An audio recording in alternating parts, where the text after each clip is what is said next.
Hey everyone, it's Kai from Cool Collectibles back again for another review. This time it's the Transformers Masterpiece MPG-13 Shattered Glass Jetfire, which as you can see is the essentially black and purple repaint of the MP-57, I think it is, Skyfire. And he does look pretty good, all transformed. But I'll go through some of the transformation aspects and my thoughts on the tolerances and differences with the original release, but I'll quickly go through the accessories. I won't bother going through the box or anything like that. You pretty much get the same massive box that you get with the original release. So I'll just get this guy out of the way. Just hold on a second. You get the typical collector card here. The artwork's not too bad. And the stats on the back there. You get the instruction manual, you get the two firing blast effects that you can fit into his boosters in jet mode and to his blaster in his gun.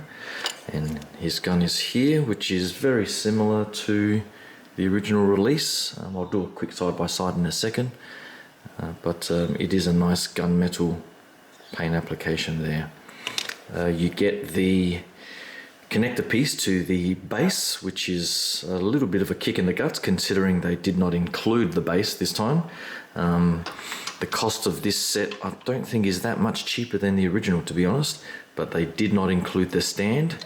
So the fact that they included this, I guess they assume that you will have at least this from the MP-52 figure releases for Starscream, Thundercracker or Skywarp. The original Jetfire one is orange, the Autobot orange, so that doesn't really quite go with this figure. So at least if you have one of these, then great, otherwise you might have to try to source one off eBay or something. And this connector piece, you pretty much just slide it on there, and you can then connect that to, I think, his underbelly in jet mode.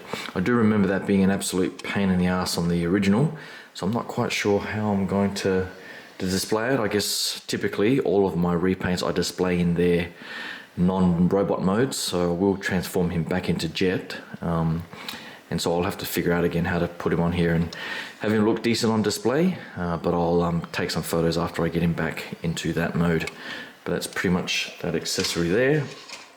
You get a couple of swap out faceplates, smiling faceplate there, and the sort of semi-opened gawking sort of face there, which I don't think looks that great. So either way, I'm going to have him in jet mode, so I'm not going to use either of those.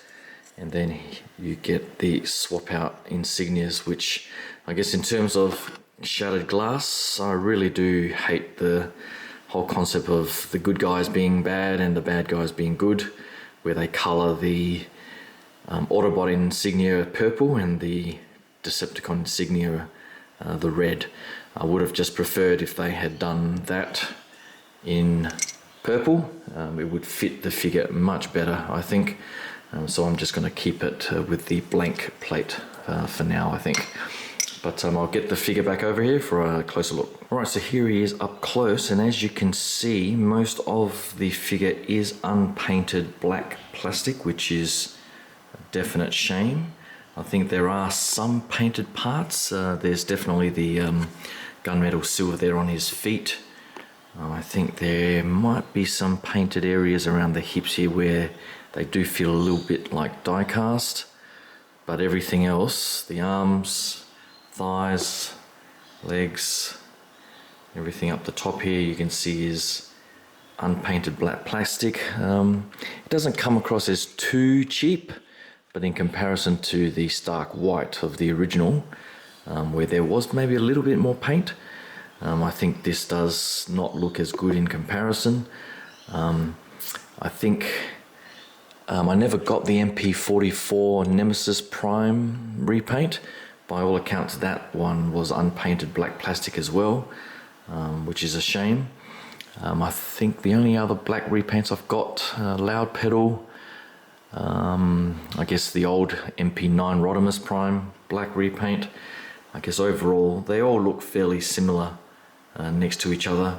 so I can't complain too much, and it doesn't have too many sort of scratches or anything like that that I can see. And I guess the odd highlight in the silver painted areas, purple, etc. Do look pretty good as well. I do like that standard head sculpt there and the red eyes. In terms of articulation, you get all the same points. They are some pretty heavy ratchets in the arms, so you can hear that, so just go easy there. I think there are some pretty wide ratchets in the ankles, not the ankles, the hips there. I have seen some early reports of loose ankles that tend to cause the figure to fall back, but mine seem pretty tight with, especially with the ankle stand there. So I haven't got too many issues in my figure being unstable, as you can see. So that's a good thing. But I would be pretty careful in how you articulate some of the ankles with the springs and the ratchets all the way through. So there's a bit of give between all the ratchet points. So just pose it how you might like it in your display. In terms of the transformation, I guess the tolerances I felt were a little bit easier to fit things in.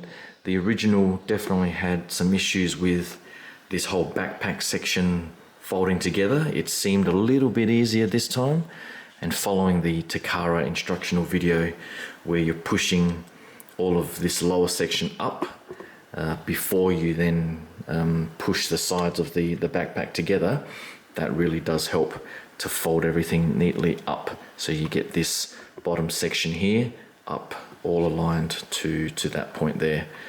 The only issue that I've got with mine, that even though I've pushed everything up there, I can't seem to tab in this green translucent piece into the pegs on the back here. It was a pain getting this piece in, but once you get it in, you see these pegs just on the side here. You do have a couple of these grooves on the green plastic there, and you're meant to be able to peg them in, but mine, I can get one side in, but then when you try to push the other side, it just pops out again.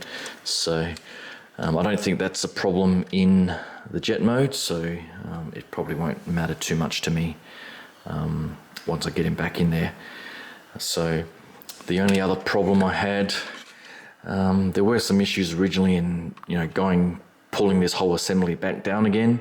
I had to use a pair of pliers last time on the original figure, but this time the tightness and the tolerances were much easier to follow just with your fingers. So no issues or risk in breakages there. But that's pretty much it in terms of the figure. If you have the original and you're a bit of a sucker for repaints like myself, I just couldn't resist this one to get an alternate figure to display in the jet mode. So I wouldn't say it's a must-have, but for those that like the G1 figures, they're probably not going to have too many more coming out in this MPG series. I think so. I'll take what I can get, and I have seen some photos of a new MPG-13 hauler, which is the Constructagon green repaint for the Inferno grapple mold. So I might end up getting that, but hopefully they announce some new characters soon. But enough of that ranting. I'll transform him off camera and get him back into jet mode and give you guys a look at that. Alright, I almost forgot to give you guys the side-by-side comparison in bot mode with the original. So here they are, and MP-57 here. You can really tell side by side that the overall quality, shelf presence, paint application, everything just looks so much better than this repaint figure.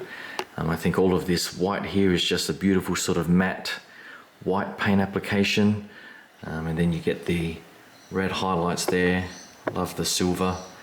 It just really stands out on the shelf, and this one I think really does pale in comparison. So it's a shame, but as I was saying before, if you really like to have your MP figures at least one in either mode, I guess this is really the only option, other than I guess getting another original MP57 and having that gorgeous jet mode in the stark white as well. So thinking about it now, maybe that's the way I should have gone, but I do love having these alternate repaints just for a point of difference in the display. But at least there you go, you can get a quick comparison for your view there. But now I really will get him back into the jet mode and give you guys a look at that. Hold on. Alright, so here is the figure back in jet mode on the MP52 stand. The bottom clip was a little bit easier to attach than I remember for the original figure, so that's good. I didn't have to force anything excessively to connect it all. And overall it looks pretty decent on display in jet mode. The mold itself still has the old issues with gappages, etc. So you see quite a few gaps through here and so on. So it's not that great in comparison to, you know, the likes of MP52. All the Seeker transformations I think were much more advanced and better looking. But overall, as an alternative to the bot mode, I guess I'm glad to have it in the collection to have that alternate display. And it does look fairly decent. I'll probably have it with the other black repaints with Sound Blaster, Rodimus Prime, what else have I got? Loud Pedal, etc. And the recent black Diaclone repaint of Ironhide as well. So always good to add to that black colorway in the collection.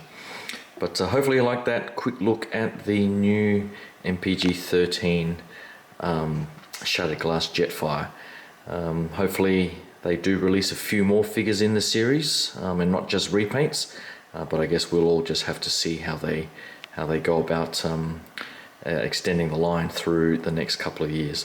But until then, hopefully you can like and subscribe and stay tuned for the upcoming reviews. Until then, thanks again, and I'll talk to you guys soon. Cheers. Bye.